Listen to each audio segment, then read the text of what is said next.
Make sure you guys hit the subscribe button if you guys are enjoying the content that we're throwing up. And make sure you guys hit the like button if you enjoy the video. And yeah, let's begin. You know, just when you think that you get where Tom Taylor's going and you understand what he's doing, here he comes pulling the rug out from under everybody. Tom Taylor, man, like this, here come that boy. It's kind of nuts, right? Tom Taylor is such a ridiculously gifted writer. It's crazy how talented he is, right? So we're picking back up with DCeased Dead Planet. In the last video that we had John Constantine, Zatanna, Detective Chimp. We had these guys, Blue Devil, basically kind of like the Vertigo, more or less, side of DC Comics, the magic, mystery, that kind of thing, who were basically helping to launch a mission alongside Swamp Thing to find out why a portion of the Green was basically calling out and struggling, right? And the reason why is because, remember, Swamp Thing's wildly powerful, right? He's part and parcel to the Green, which means having him on your side is basically having control of the world. And Swamp Thing's this force where it almost seems like he's the one thing that couldn't be overcome by the anti-life equation, right? That he could just kind of merge with the Green and that would be it. Now, it really does beg the question, if Swamp Thing became infected, would that mean the entire Earth would become infected, right? That's a legitimate question to ask. I don't really know. I mean, I guess maybe it would turn into like The Happening, right? Where like the plants were killing people, that terrible M. Night Shyamalan movie. But what this does is it kind of opens up with the aftermath of the fact that Plastic Man had attacked all of them, right? They had discovered this, what looked like a giant moat, along with this fortress that was surrounded by hellfire, only for us to discover that it was Plastic Man, right? The Plastic Man had been infected, kind of gone awry, and was literally trying to consume everything, right? Trying to kill them and all that kind of stuff. Now, this also pointed the finger to how strong Plastic Man is, right? How like dangerous he is as a character. But what it does is it picks up with Zatanna basically being woken up by Constantine, Detective Chimp. And because of the fact that they're surrounded by hellfire, it's the one weapon they have at their disposal. Because in DC Comics, hellfire works a little bit differently than Marvel Comics. In Marvel Comics, you do have hellfire, which can be used by like the Ghost Riders, people like that. But it's not this all-encompassing thing, right? It's not like everything that's exposed to hellfire will be destroyed and eradicated, and that's it, right? That like, if Galactus were hit with hellfire, he would die. And if Thanos were engulfed in hellfire, he would die. It doesn't really work that way. In DC, it more or less seems like it does. Now, when it comes to the Spectre, I'm not 100% sure about that, but the overall gist is that hellfire can and will destroy everything that comes into contact with it. And so that's when Zatanna basically pops out and uses her magic to basically force Plastic Man into hellfire, and that completely and totally destroys him, right? That eradicates him quickly. If I'm being honest with you guys, it is a bit disappointing. I would kind of like to have seen a little more of Plastic Man, but I guess, one scene where Plastic Man's infected is the same as 100 scenes where he's infected, right? It would all just kind of go the same way. But it would have been kind of cool because he is really like a one-man army, and he would be more than enough himself to take over the world, right? To basically infect everybody or to kill all the superheroes who were left. He's just that capable. But of course, after basically mourning their dead, right? They lost Ragman, they lost Blue Devil. After mourning their dead, they kind of say, okay, like now it's time for us to go and basically figure things out, right? Like to figure out what's going on with the Green. And so where you end up having like all these undead monsters who kind of come running up on him, right? All these infected who come running up on him. Bullet fire comes out of nowhere, and it's coming from this base. And that's when we end up finding out that within this base are basically the richest villains in Marvel Comics, right? Oswald Cobblepot, Maxwell Lord, Jason Blood, like all these guys who were super rich are all here. The villains have found a way to survive, which is kind of wild because the way they've done it is actually pretty screwed up. What we end up doing here is actually jumping back to Damian Wayne and his role as Batman. Now, Damian Wayne is basically working on the cape of Superman that was damaged, right? He's sewing the cape. And where Jim Gordon basically encounters him, he's like,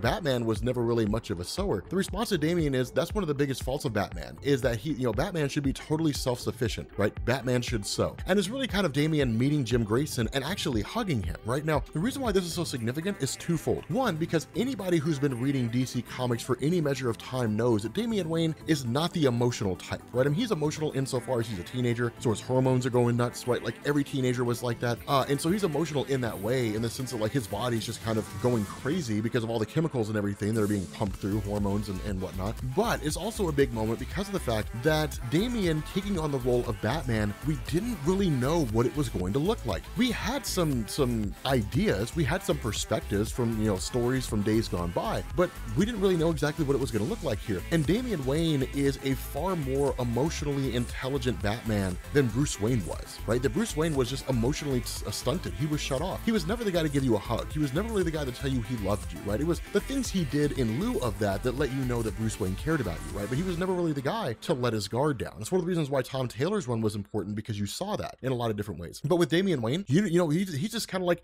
I'm a human being just like everybody else. else. And it's cool. It's amazing to kind of, to see that. The other cool thing that we get here is that Dr. Fate shows up and tells Damian, hey, Superman's waking up, right? So like, Jonathan Kent's waking up, he'll want to see you. And so basically it's kind of like, okay, let's make our way towards Superman, to Jonathan. Now, this is something that I'm not fully on board with, right? Something that I'm not fully huge on. Jonathan Kent being uninfected. I'm not fully on board with that. And the reason why is we know that like bites, right, fluid transfers, saliva, different things like that seem to be a big mode of transmission. Like we know that because that's how like Black Adam was infected, right, in exchange of blood. We know that like the primary way of being infected when it all popped off was looking at a computer screen and basically being infected with the anti-life virus that way. But once people were infected, the anti-life virus started becoming biological, meaning it was transferred through fluid exchange. And so it stood to reason that if a sword was used to stab through Superboy, to stab through Jonathan and to kill Wonder Woman, that when that sword was pulled out, Wonder Woman's blood would come with it and it would pull through Jonathan and he would basically,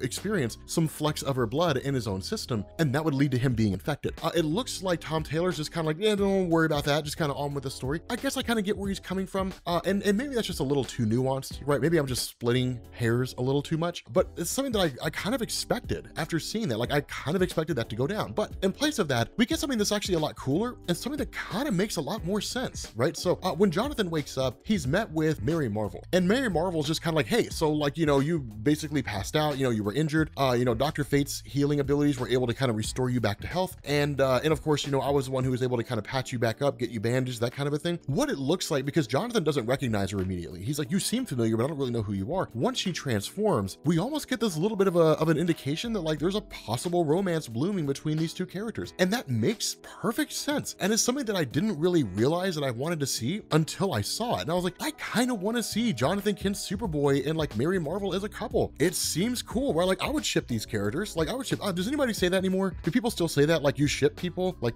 they're a couple, like you see them as a couple, and like, they like, I don't know if that's still a thing, but if it is, I that, right? I do that. I see that. I ship them, right? I don't know. I'm trying to keep up with you young people, right? And your phrases, your words that you guys use. I don't know. I'm old. I'm out of touch.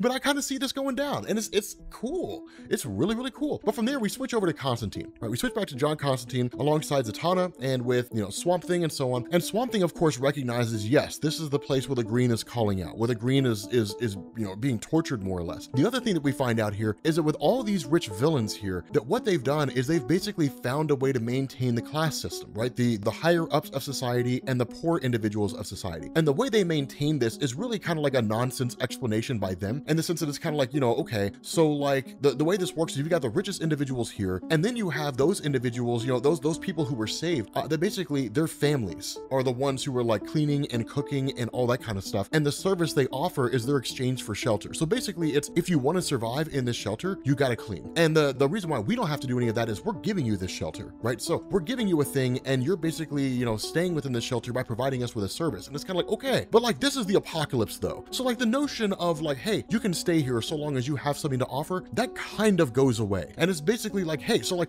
any one of us out there could die, right? Like any one of us out there could perish. And it's kind of a funny thing, because the question that has to be asked here is, what stops these people from rising up? What stops these citizens there from, from all these people who are working from just like killing all the villains? Well, then of course you get guys like Jason Blood. And Jason Blood showing up is, of course, he's the other half of Etrigan. It's basically kind of like the Bruce Banner Incredible Hulk dichotomy, albeit Etrigan was long before Bruce Banner and the Incredible Hulk. But Jason Blood, as a lot of you guys probably know, gone the form of man, arise the demon, Etrigan. That's basically what happens. And when this takes place, basically you get like one of the coolest revelations, that when Etrigan pops up, he wants to talk to John Constantine separately. And when Constantine asks why, the response of Etrigan is, because Hell's pissed. Hell's mad right now. Like technically all these people out there, these anti-living, they should all be dead, but they're not. Their souls are still locked inside their bodies, and Hell's mad because they're not getting their hands on their souls. And when the question of Constantine is, why should we care about that? The response of Etrigan is, because Trigon's coming. Because Trigon is going to come to Earth, and he's going to cleanse this whole place, and he's going to get their souls. Like he's going to kill everybody here. And as soon as I saw this, I was like, oh my God, dude, like world building, man. Like, and here, I don't know what it is, man. Tom Taylor loves Trigon. He loves Trigon, and I don't really know why.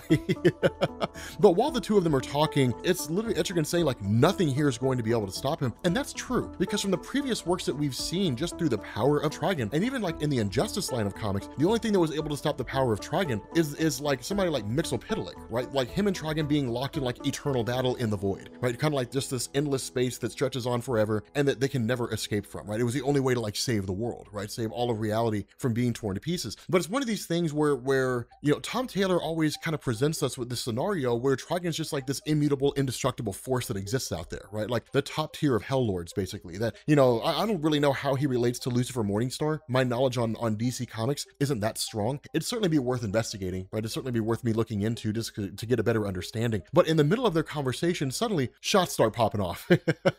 Everybody starts shooting. And the reason why once they get inside is because Swamp Thing is going crazy. And what Swamp Thing discovered is that what the villains did is they took the Floronic Man, right? They took Jason Woodruff. Now, Jason Woodruff, for those of you guys who don't know, he originally appeared back in the Atom #1 in 1962 and then became the Floronic Man in the Flash in issue number 245 in 1976. Jason Woodruff was basically an enemy of the Atom for some time, but then eventually managed to get his hands on a serum that allowed him to merge with plant life. And following that, he was kind of this Swamp Thing-esque character. He had a pretty big role, I think, during Alan Moore's Swamp Thing run, but basically he could tap into the green and he can communicate and control the green. And the reason why that matters is because what the villains have been doing is using him as a means to like force him to grow like food and things like that for them, right? So they literally are more or less torturing the guy. They made a slave out of him. And that's why the green is calling out. And that's why the green is tortured, because it's not so much the green as it is the Floronic Man communicating through the green. He was basically sending out an SOS, right? He was sending out a call for help to anybody in the green that could hear him, and Swamp Thing picked up on it, right? And that's why they're here. It's literally humanity torturing, you know, this power that they have. And so you get this amazing moment where you have Swamp Thing, who's of course being shot at, being attacked, and it's one thing to kill the henchmen, it's another to kill the guys who are running the show. And when Maxwell Lord, when he gets his hands on Maxwell Lord, he literally tells him, "You will free the Floronic Man." And Maxwell Lord's like, "No, we don't take orders from you." And then he rips the head, he literally pops the head off of Maxwell Lord. He killed one of the big guys in charge, right? In response to that, you end up having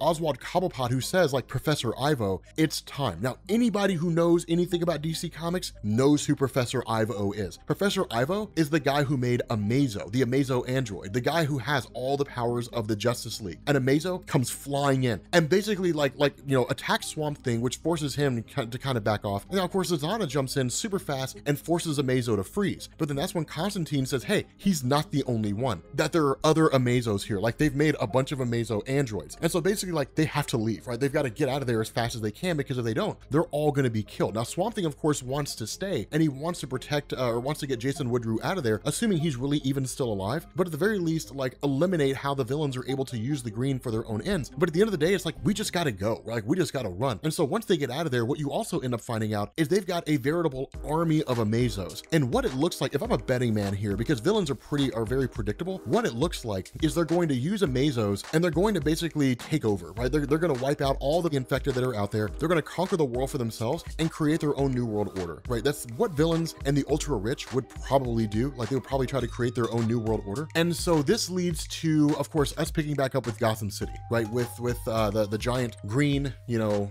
building more or less, and Constantine picking back up with, like, you know, Cyborg and Superman and all of them. And it's Cyborg talking to them about the cure. Remember, Cyborg knows that there is a cure. The problem is he doesn't know how to access it, right? He doesn't know how to get into it because he can't access that kind of information. Despite the fact that he's a walking, talking mother box, he can't really access that kind of info. And what they need is new god technology that Cyborg can basically use to access that information. The problem is that Apocalypse is basically gone, right? There's only one place left to get new god technology, and that's New Genesis, the land of Highfather. The issue with this is one does not simply walk into New Genesis and demand information from Highfather. They've got to basically sneak in, and there's only one person out there that can sneak them into New Genesis. Only one person that can do it, and John Constantine knows who it is, right? The Damian Wayne hits on this idea that if there's an anti-life equation, there must also be the life equation. I'm not even going to tell you guys what that means. Anybody who's read Jeff John's Green Lantern run knows what that statement means. The life equation. Yes. So we'll probably end up seeing those guys hanging around sometime. Who knows when? Fingers crossed. Hopefully we do. But this leads into Constantine basically telling, you know, Cassie Sandsmark, who's the new Wonder Woman, "I need your lasso of truth," and then telling Superman, "I may need you at some point, although I don't need you right now. I've got to go make a stop somewhere.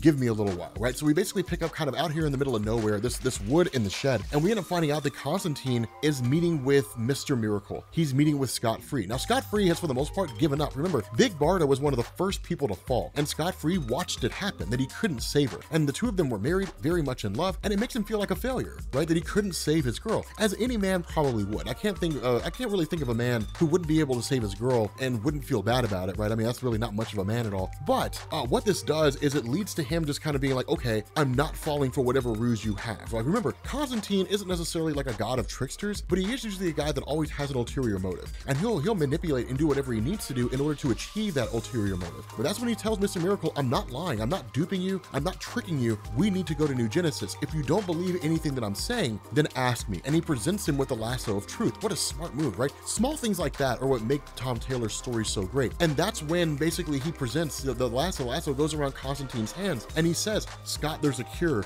We can save Big Barda. We can bring her back. And that's enough for Scott Free. That's all he needs, right? To know that Constantine's telling the truth, and there's a way to save Big Barda. From there, it's, dude, get cleaned up, get a shower, get washed. We're gonna go back to the superheroes. We're gonna pitch this plan, and then we're gonna go to New Genesis, because what we need is help stealing the throne from a god. But with that being said, guys, we're gonna bring this video to an end. If you are new here to Comics Explained, make sure you guys hit the sub button to become part of the Rob Corps. If you guys enjoyed this video, make sure you drop a like, and I will catch you all later. Peace.